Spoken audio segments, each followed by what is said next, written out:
But whose fault is that? Well, that's supply chain, but supply chain's in that tough spot because you can't let the product run out or supply chain didn't do their job. You have to be on the ball with those LTOs. Seton Hill is a fractional CFO services firm. And for those that don't know what that means, fractional just means we're kind of temporary interim CFOs. The good cases for this would be if you have a vacancy, we can kind of swoop in, we can just drop in at any point in time. And the finance people should be collaborative. They should be helping other departments hit their initiatives. So you come up with a corporate strategy and then you work with each department to make sure that they're thinking through their departments to support what those company initiatives are.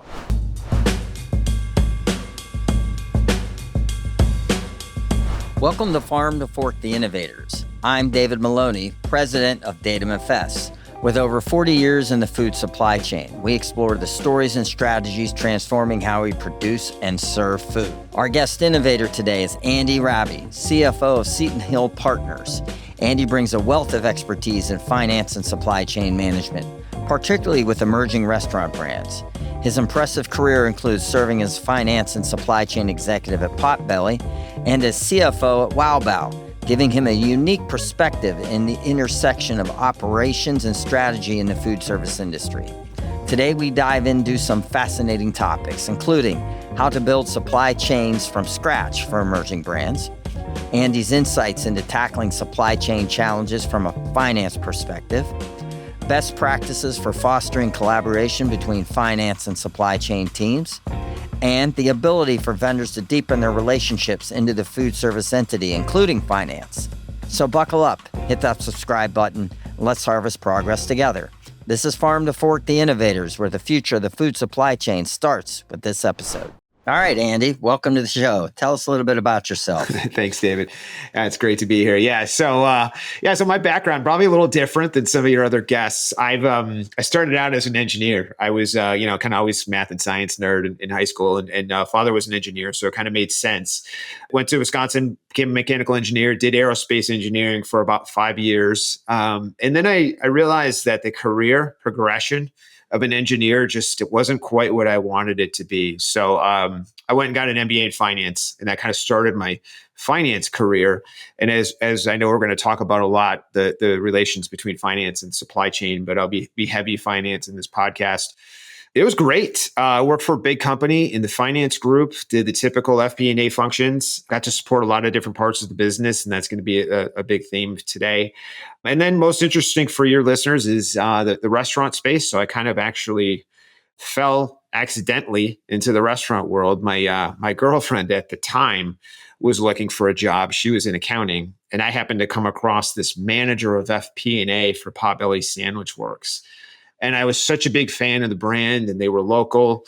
And I just thought, man, I'm going to apply there, and there's no chance that I'm going to get this job at all. But as you can imagine, there's a lot of similarities with restaurants and manufacturing. You know, there's a recipe versus a bill of material. One measures scrap, the other measures waste. You've got direct labor, you've got indirect costs, P&Ls, keep KPIs, et cetera. So there's a lot of similarities that I was able to draw from the manufacturing world. So spent about 12 years at Potbelly Sandwich Works in finance and in supply chain, and then 6 years as a CFO of a smaller fast casual Asian brand. And then, today, I know we're going to cover on this, but fractional CFO, I just started that as well. And so that's an exciting role for me as well. Yeah. And so Andy and I met when he was at Potbelly, over a decade ago, maybe almost 15 years ago, which is hard to believe. And it's stayed in touch ever since. And folks, I think what's really interesting about Andy is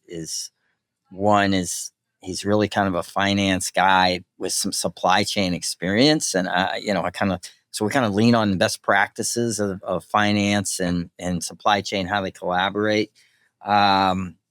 But also just his experience of seeing the supply chain kind of as maybe not a career supply chain person, right? And bringing his kind of input into that, I think you'll find very interesting. So you just mentioned Seaton Hill Partners, or that's who you're with now. Do you want to tell us a little bit about Seaton Hill, and we'll dig into more about that later? Yeah. Seaton Hill is a fractional CFO services firm. And for those that don't know what that means, fractional just means we're kind of temporary interim CFOs. The good cases for this would be if you have a vacancy, we can kind of swoop in. We can just drop in at any point in time. And let me back up a second here and say the fraction. Seaton Hill has about 90 CFO partners like myself. We have very, very different experience. I'm retail restaurant, as you can imagine, but we've got CFOs that were in construction and manufacturing and healthcare and insurance and things like that. So when companies do have a vacancy, they can call us and we can get a CFO in there fairly quickly, sometimes even the next day. So that's great. So you don't lose any coverage there.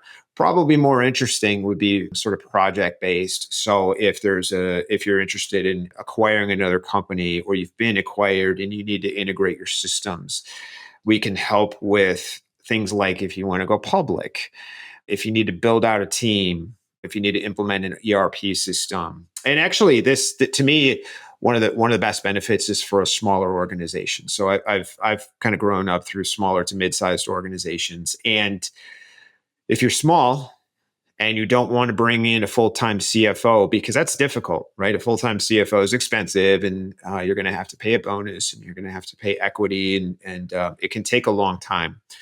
We can come in without doing all that and just pay kind of a monthly rate. One of my old CEOs who I respect a lot always said, rent before you buy. I just love that. And I believe that's true for many parts of the organization. And I'll cover some of that later on, but rent before you buy. And so if it doesn't work, if it's not a good fit, because we all know in the restaurant world, you can't hire at 100% rate. You're going to have some misses. So if this is a miss, that's not a good fit for whatever reason, you just decide after the next month that it's over. So easy in and easy out. The other really, really great thing about this is back to if you're a smaller company and you only want to bring in a CFO for maybe a week, a month, or something like that. You'll still have full access to a CFO. We all come with big networks of people, big abilities to negotiate and help find margin. But in the cases where we don't have the right network at our fingertips, well, we can tap into any of the other 90 CFOs that are in the portfolio because there's a pretty good chance that at 90 CFOs, we can find the right person to help your business. So in one way, you're hiring a CFO to come in and do some of the work, but you're also hiring the whole organization. And we're very, very collaborative. That's one of the things that drew me to Seton Hill right away was the collaboration with all the other CFOs. And we're all here to help each other out. So it's a great access to a network of CFOs. Yeah. And folks, I think what you're going to see here too, and we're going to lean on Andy's experience quite a bit because it's fairly unique, at least in the food service industry. But I can't help but think, I mean, Andy, from his, you'll find that from his kind of experience in supply chain and finance, as well as with a startup and building a supply chain from scratch and a finance team from scratch in this space, I think there's a lot of compounded knowledge there, I would say. Okay, so because your girlfriend and you love Potbelly sandwiches and you were in the Chicago area, I assume, you end up at Potbelly. All right. And so you're in finance. How did you get into supply chain and why? Yeah. So there's quite a few reasons. So my time at Potbelly was about 12 years and it was kind of broken up into three parts. And the first 5 years was when I started as manager of FP&A, as I talked about before. And can you define FP&A for everybody? Oh, yeah. Financial planning and analysis. So it's kind of the operational finance arm where we're working close with the operators, setting targets, more so helping them improve their business, find the opportunities, use analysis, use data to uncover where the opportunities are and help the rest of the organization implement opportunities and improvements. So Potbelly at the time didn't really have anybody to do that role. It's very common across most organizations, but Potbelly didn't have it yet. So I got a chance to start really from nothing, come in with kind of that blank sheet of paper and start creating a whole FP&A organization, starting out with just coming up with budgets for each store. And then a budget for the home office. And then you basically have your budget for the entire company. So pretty basic stuff from an FP&A standpoint. But over 5 years, it was implementing that and a lot of analysis. So Potbelly had in those years just started with LTOs, just started with trying to grow sales, implementing marketing, and just kind of doing the whole top to bottom P&L analysis and finding the opportunities, as I mentioned. So the last part of that 5 years was about business intelligence. And so Potbelly had really systems kind of that were all disparate and no real way to do any type of reporting or analysis. So we had to get all that data into a centralized database so that we could actually do analysis on an ad hoc basis. We're going to, more importantly, build out dashboards for the store managers and make sure that they're actionable and easy to understand for the store managers to be able to use them properly, and then dashboards all the way up to the executive level. So that's kind of back in the early 2000s. I know everybody was kind of doing that. I should say mid to late 2000s.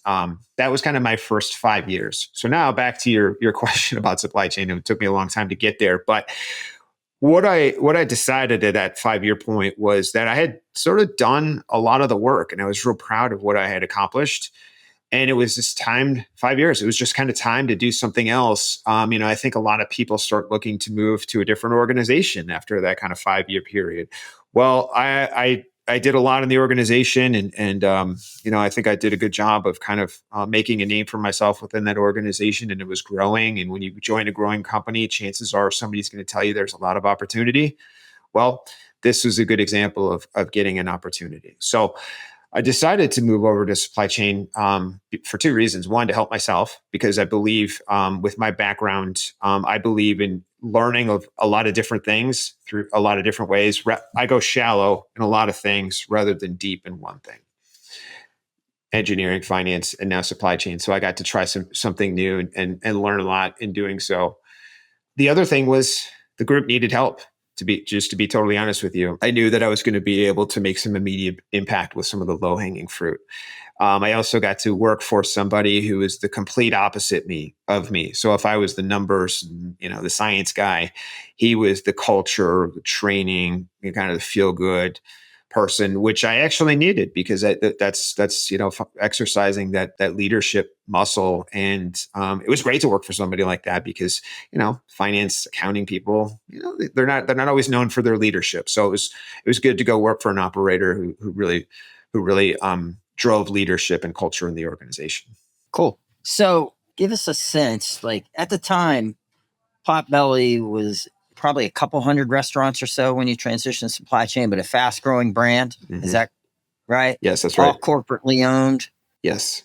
Yeah. So it was a fast growing brand. And now I think there's roughly 500 units or something like that. They kind of had a setback for a little while, but they started to resurge here over the last 2 years or so, which is great to see because it's a great brand. But so you transition to supply chain, and I heard you say, and let me step back for a second. You mentioned the term or LTOs. That's limited time offers, folks, just in case in the restaurant industry. So think about any kind of promotion or sale or something you may see on TV for these restaurants. So as you transition, you said you saw some low hanging fruit. Now, I get it. It's probably a fast growing brand at that point. I'm guessing the supply, usually what I see is with fast growing brands, the supply chain kind of lags behind a little bit, meaning the investment in it, right? And that supply chain team is scrambling 24 hours a day, right? So it's hard for them to get strategic. Is that what your transition was kind of like? And that's not against the people. It's just they don't have the resources, right? Is that what your transition was like? And what was some of that low hanging fruit? Yeah. So a lot. Being in the finance seat and working with that supply chain team, one of the things that would happen was payment discrepancies. Either we owed the vendor a lot of money or they owed us a lot of money. And, I always thought, that really shouldn't happen, maybe once in a while, but how is it that this keeps happening? So price verification was one of those things that was very low hanging, near and dear to my heart. Anytime it's going to be money flow, that's going to impact finance. And so, we're always in finance trying to forecast our cost of goods, and when these things happen, it's very unusual, especially as we get to be a public company, which came a little bit later. That's difficult to have. So price verification. Now that again sounds like 101 supply chain stuff, but the group wasn't doing it. And I still think that even in today's world, many, many years later, I think companies still don't do this. A really good example of that is when I went on to my next company and I implemented an ERP system called Restaurant 365. Great system. They had something called price verification, and you upload your contract price. And then every time you get an invoice, it matches the SKU number against your contract price. And if it doesn't match, it kicks out a variance. And then somebody knows can address it at that point. Well, when I first implemented Restaurant 365, they told me that any of their customers was using that. I was the first one to use that. And I thought that was so surprising because there's so much risk. If you think about Potbelly at 450 locations, 450 managers, those managers don't know what supply chain has agreed to for price of a pound of turkey. They just don't know. That's not their job. They shouldn't know that. So if we negotiated a $2 a pound for turkey, but the supplier bills us at $3, well, those managers aren't going to know. And so this is where company process comes in. You need a process for this. And back to Potbelly, back in those days, all we did was build out this big spreadsheet. Finance people are usually pretty good at building spreadsheets, right? That's what we do. So get the data in there and then just do simple Excel formulas. In this case, I think it was a VLOOKUP.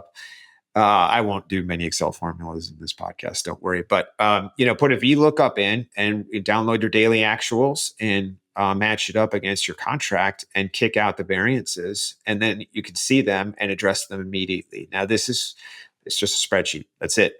But it was a really good process. And we did this for years and we caught a lot. We caught these things ahead of time and made the change. And then it wasn't a big $100,000 check that needed to change hands after 13 weeks of not finding this. You catch it on that day and then it doesn't become anything big. So that was some of that low hanging fruit that I knew that was out there that could be addressed with kind of just a simple process, just kind of a dedication to the process. Other ones, surprisingly, was just inventory levels, critical item inventory, Potbelly, bread, meat, and cheese. Get those three correct and you should be pretty much okay. But it just didn't exist. So, you work with your suppliers, you work with your distributors to figure out a way to get some reporting over to you. And then you can kind of get in front of things. Slow moving, obsolete inventory, same thing. And I still, even my recent days, the distributors might not be proactive about telling you when inventory is obsolete. You could have changed an item number and then somebody leaves the company and nobody knows that inventory is still sitting there in the warehouse until a year later, somebody says, hey, it just expired. We threw it away. Here's your bill. Right. Well, that's unfair because you never got a shot to actually address it and run that inventory down. So things like that, again, this is just 101 stuff. I know most of the listeners are already probably way ahead of this, but not all, because I think it still happens more than anybody cares to admit. What did being in supply chain and then folks, spoiler, he transitioned back to finance after supply chain at Potbelly. But what did supply chain teach you, or how did supply chain make you better? Yeah. So first it was my first opportunity to lead a team. So I had some tough decisions to make in growing out that team, but it also taught me that once you have the right team in place, you can really accomplish anything. And you have to keep your team motivated. You have to keep giving them opportunities. One of the things that motivated me to move back to finance was that allowed my supply chain team to rise up. I thought about the succession planning, and I had my successor in place. As you know who it is, and he's still there. And it's been 9 years, and he's doing a great job over there. So I think good leaders will do this from time to time when they know that their team is in a really good spot and it's time for them to shine. You step aside and allow them to, it's going to cause them to go outside of their comfort zone a little bit, but it gives them the opportunity to rise up and prove what they're worth, like what I did earlier in my career. So really, really important for me to do that. And I did that again, my last job. Had a really good team, and it's just time to move on and take on some new challenges. Once you've kind of done everything you kind of set out to do originally, and you have your accomplishments in place, and you're proud of what you did, I think it's nice to move aside and let some others take over. Cool. All right, and then you transition to Wow. Correct. So, folks, essentially, Wow is a much smaller, or is much bigger today. Mm-hmm. Right? When you left, it was much bigger than when you started. But it was much smaller organization compared to Potbelly at the time. And you wore a lot of hats, let's just say. Yes. Right. So talk about that transition. So just so Andy goes to Potbelly in finance, then goes and leads supply chain, then comes out and does finance again. And now he transitions over to Wow as CFO. Maybe give us a little background on Wow and then the hats and kind of how you manage supply chain finance there. Yeah, for sure. I will say that before I went to Wow, I went back to finance, but this was at Potbelly. So I did kind of that third part of my Potbelly days was going back into finance. And we had become a publicly traded company at that point. So that was important for me to get that publicly traded company experience from the finance seat. But what I will say, one of the things I took away from that was the finance people joke about it as, we're the ones that say, go, hit your budget, and that's the only job we have is to go around telling people to hit your budget. Right. And so, I've certainly done it before where I'm working with others to try and help them hit their budget. But, having been in supply chain, I was on the other side of that. So I got to see what it was like. I got to see when, the organization set some aggressive targets, 300 basis points of margin improvement as an example. That's aggressive, but that's the target. And how, then we measure against that. I made sure that I knew what finance was going to say, when they were going to come, how they were going to ask the questions. And so I was prepared for that. But more importantly, when I went back to finance, now I had the ability to kind of know what it was all about from living in that seat. And, I think it gave me a better sense of collaboration, which is really important in that finance leadership seat. The finance people should be collaborative. They should be helping other departments hit their initiatives. So you come up with a corporate strategy, and then you work with each department to make sure that they're thinking through their departments to support what those company initiatives are and how they do it. Come up with a return on investment. If you need it to be a 2-year payback, what are your targets that you need to hit in order to hit that 2-year payback? Help communicate their strategies back to the senior leaders. So it's really important that finance leader is kind of side by side with these departments, working very collaboratively to help them think through their side of the business. Also, outsourcing opportunities. I think that what I saw was, as we were part of a growing organization, everybody wants to hire a person, and that's kind of their solution. Well, I would challenge most people to not hire another person, because that's tricky. Find a good outsource, find a partner, find software that can do that, implement a new process that takes less time, or take work away.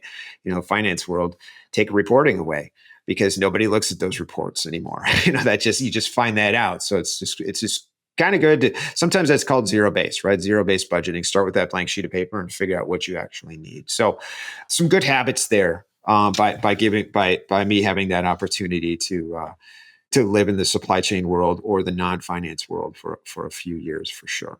So then Wow called and said, we need a CFO. And it was an interesting opportunity, because Wow, it's a fast casual Asian concept that serves bao, pot stickers, and rice bowls primarily. And Wow was, and I'm sure still is, very innovative. They were always on the front end of food innovation. So bone broth, when bone broth became really big, Wow was years ahead of that.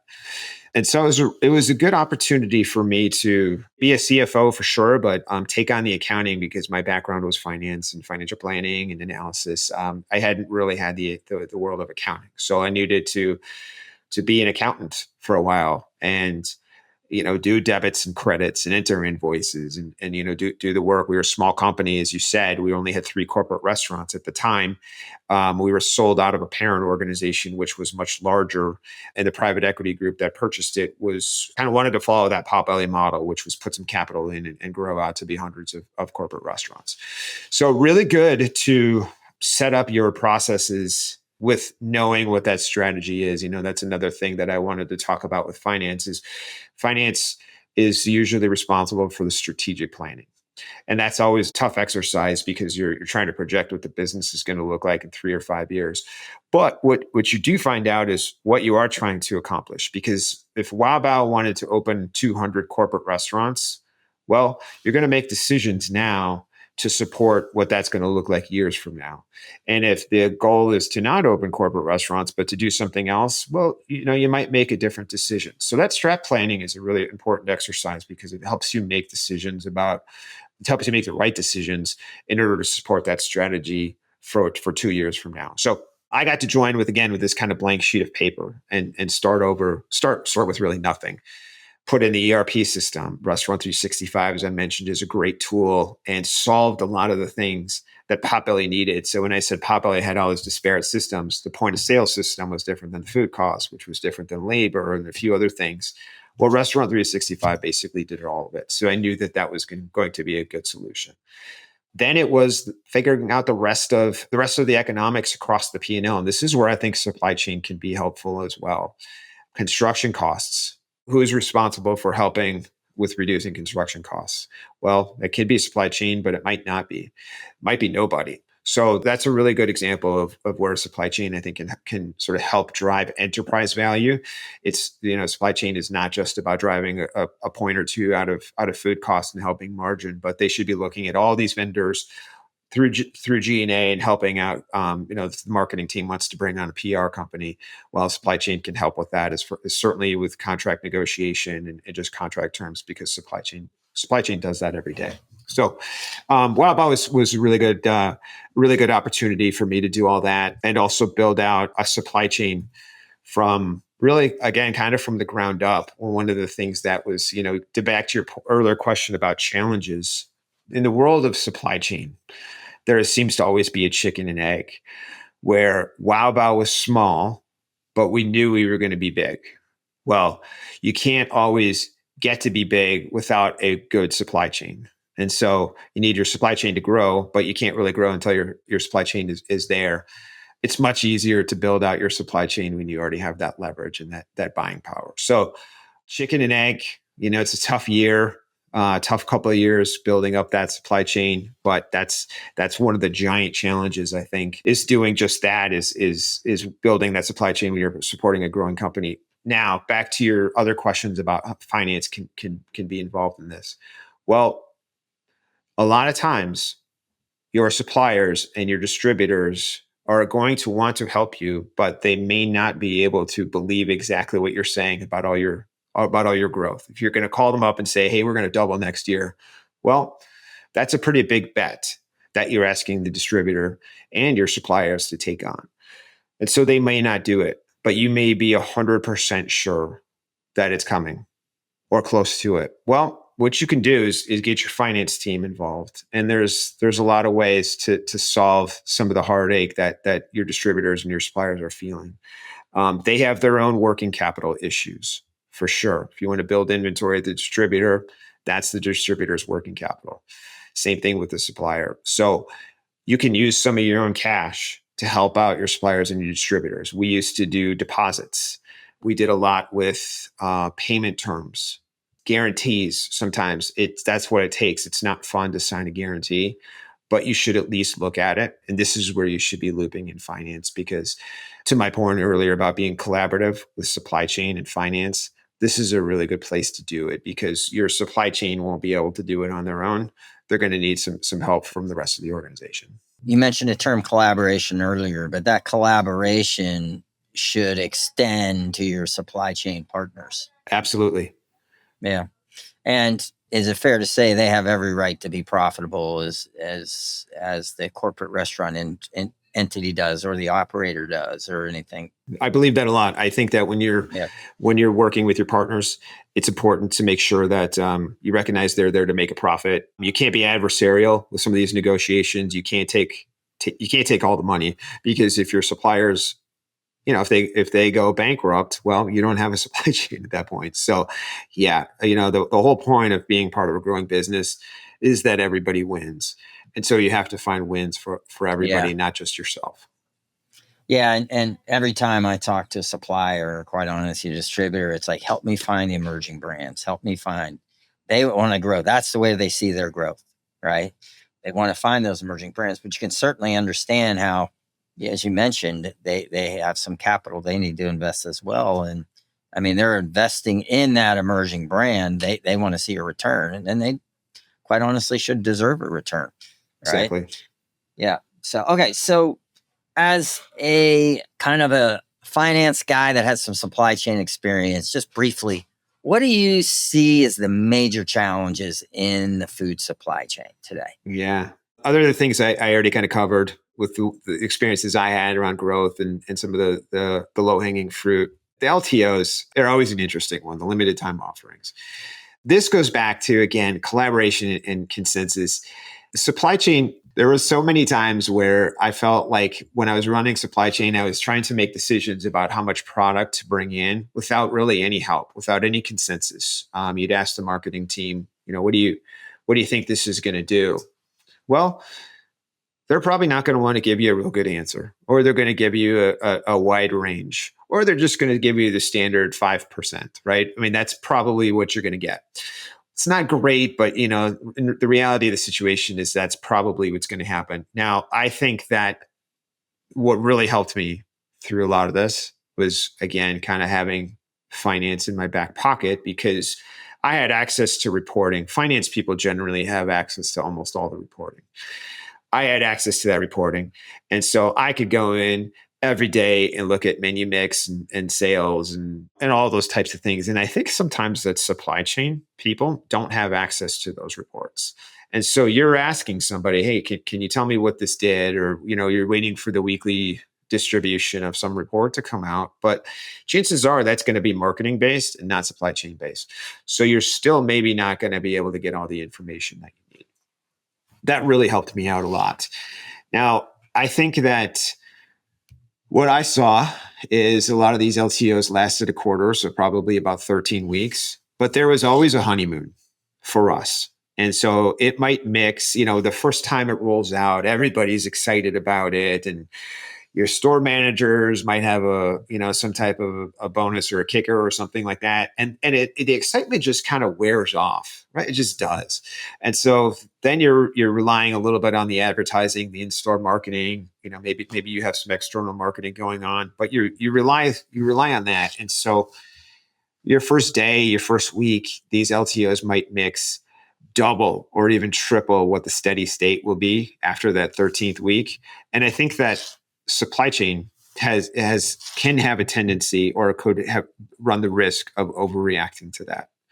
And so when you're putting your forecast together, I think it's important to realize, by looking at historical data, all the different LTOs that you had, what are we changing? Is there anything that's different? If not, then use your historical data to the best of your ability to realize that probably is going to mix at 2 to 3 times what it will land at by that 13th week. So it's really important to not overreact. And believe me, I've done it, and I start to bring in more product, and then it lands at where everybody said it would. But whose fault is that? Well, that's supply chain. But supply chain's in that tough spot because you can't let the product run out, or a supply chain didn't do their job. You have to be on the ball with those LTOs to help with that. Not just the data that I had, but good company processes, like having a 2-year marketing calendar, so that supply chain can do the work. And if your existing supply base doesn't have the capability or the innovation to support what the LTO is, whether it's capacity, whether it's just product availability, whatever it is, give your supply chain team visibility into what we're planning to do 2 years from now. The other thing I would say very important to do the math. I think that if marketing tells you that it's going to mix at 5%, I think supply chain will say to the distributors, order 10% more. Okay. You know, maybe that works, but chances are that's not the right answer.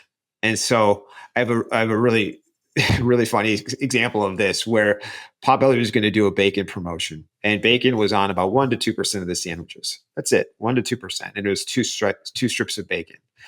Well, the promotion we thought was going to mix at about 6%, and it had five slices of bacon on it. So you can see it's not just 10%, it's not a double, it's not even a triple, it's a lot more bacon. And so I called up the distributors and said, hey, you got to bring all this bacon like 10 times what you normally bring in. And nobody believed me. Even my internal supply chain team didn't believe me. The executives, my company didn't believe me. Nobody believed me that you had to bring in that much bacon because it was like almost like $1 million worth of bacon or something like that. Well, guess what happened? We almost ran out of bacon. Everybody brought it in. They thought I was nuts, but that mixed so well because everybody loves bacon, right? And so this mixed way higher than anybody thought it was going to, and we almost ran out of bacon. So the message there is it's really important to do that math rather than just assume that your usage is going to go up by 10%. Because when you call the distributor and say your usage is going to go up by 10%, chances are they're not even going to do anything with that. They're just going to let the black box algorithm predict what needs to be done because 10% is just not enough to move the needle and take any extra real precautions there. One other thing that we did, which I thought was fantastic, and you might have even been a part of this, David, I don't remember, was our supplier council. So get a meeting together, maybe once a quarter or once every 6 months, and bring in 6 or 10 suppliers and just kind of have a roundtable and say, hey, here's the status of our organization. Here's what we'd like to do. What do you see? They're all fans of the brand. They're all invested. They all want to see you do well. You'll get some really, really good ideas. And especially, which of course this will come up, is cost reductions, right? Or synergies or ways to drive some margin or find win-wins. A really good example of this that came out of a supplier council meeting was we had retail packaging on one of our proteins. And it was completely unnecessary. It was only for food service. That was the only time we ever used it. But we were able to save, I don't remember, but it's probably $100,000 a year just by changing the box and the packaging that it was in. And that would have never come up had we not had that supplier council meeting. And so I just think it's super valuable. I think they can also help you with not just the food, but that they supply a lot of different restaurants, and they can see what software works, or what markets are doing well, or they can provide lots of other insight. So again, it's not just about supply chain, and I think that supply chain, if you have that mentality of driving enterprise value, again, not just improving your food costs, but drive enterprise value. This is where you can help out the construction team. You can help out the design team. You can help out the real estate team. You can help out every team as a supply chain person if you just get that supplier base and start asking those questions, because they're there to help you for sure, and they should want to do this because it's helpful for them too. So it's one of those. Why have another meeting? Well, this is one that I highly recommend because I think you get a lot out of it. That's great stuff. What do you think and you mentioned the term collaboration several times. What do you think some of the best practices are, or what advice, let me phrase it. What advice would you have for a finance team to work better with their supply chain team? And what advice would you have for the supply chain team to do the same with the finance team? I think the finance team will almost always have an opportunity to work better with any department. I just believe that so strongly. It's a culture that I like to have in place where you're working with other departments. Specifically on supply chain, I brought up some examples, which I think are really important. And I'll just quickly say, if we have access to cash, we should think about ways to implement that cash to help everything out, whether it's to facilitate growth, payment terms, to get product where it needs to be. That's really important. And if you have if you have cash in your business, you should look to use that. There's always going to be a forecast exercise where the finance team is going to need to know what's happening in the world of inflation and deflation. Generally, your food cost is a pretty big expense item in your P&L. And human nature is to put budgets or communications in place that are maybe easy to hit. Nobody wants to miss a budget. Well, how do you make sure you don't miss a budget? Well, you make the budget really easy, right? So you put a lot of inflation and you tell finance, hey, my inflation is going to be 10%. And they're going to go and they're going to take that and say, wow, that really impacts our profitability in a huge negative way. Well, the real problem, this is where supply chain may not have full exposure of this, is that if they hurt the profitability of the forecast by having a lot of inflation that they don't think is really going to happen, you start making decisions, organizational decisions with that input. If you don't have profit, you might not be able to spend as much in advertising, or you might have to start reducing headcount, or you don't have enough cash to put into other investments or other locations. So you're kind of stopping or inhibiting the growth of the organization, all because supply chain didn't want to miss their inflation budget. And the reason it's so important in the inflation world, again, is because it's such a big number in the P&L. 1% increase in banking fees is not the same as 1% food cost inflation. It's very different. And so you have to be careful about that. And it really, it sounds like, you can be such a hero, but I don't take it that way. If I'm in that finance seat, I say, wow, look at all the other things that we could have done this year if you would have been more accurate. And again, it's not their fault. It could be just, the world changes. That the world of supply chain, the commodity world can change. So I'm just trying to say, don't put safety factor on top of safety factor, because that does happen and that can really, really hurt the rest of the business. Yeah. Great. All right. Well, that's very interesting insight, Andy. Thank you. So how do people get in touch with you? Yeah. So right now, back to Seaton Hill. So I'm really excited about this opportunity. Again, I talked about all the great things, but I'm such a big believer in finding ways to help partners help your business outsource. I outsourced our business intelligence at WowBow, and that was, I think, one of the best things that we could have done. Outsource finance help, which is right where I'm at Seaton Hill. Seaton is with an A, so it's SeatonHill.com. You'll be able to go on there. You'll be able to see all the partners. They keep that website updated, so I'm on it, and all the other 90 are on it, and you can see who's got what and see if there are any other CFOs. Again, it's not just restaurants, but it's just such a great way to get access to CFOs. We can do a lot. We can help negotiate. We can be a partner to the CEO. We can be collaborative with the rest of the organization. There's just a lot of things that can be really good. And I think that if you're a small to mid-sized company, the rent before you buy is a really good idea. You can, we're very flexible. You can bring a CFO in for a week, a month, and still get a lot of good, a lot of return on that, because we can certainly bring in the networks and the partners, even though we're only there for 1 week out of the month. So I'm excited. I think it's going to be a great opportunity. I'm going to learn a lot. I'm looking forward to working with some new companies. I've been pretty stable in my career, 12 years of Potbelly, 6 years of WowBow. Generally that's great because you're in the organization for a long time. But the downside of that is you don't get to meet lots of new people, work with new people, learn new systems, software, things like that. So this is going to give me that opportunity to do that. And I'm super excited to get in and start helping out organizations. I think there's a lot to offer. I'm super operational. I've brought lots of teams and organizations, and I think it's just going to be a really good fit. Great. All right. Well, thank you, Andy, and I appreciate you being on the show. Absolutely. Thanks, David. This was great.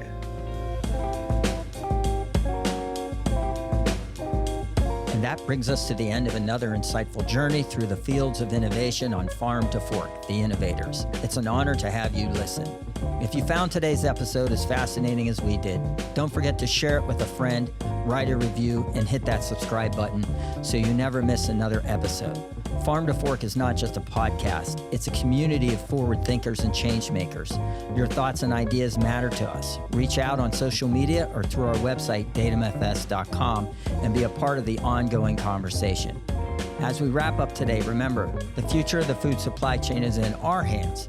Stay curious, stay innovative, and let's continue growing together. Until next time, this is David Maloney signing off from Farm to Fork, the Innovators.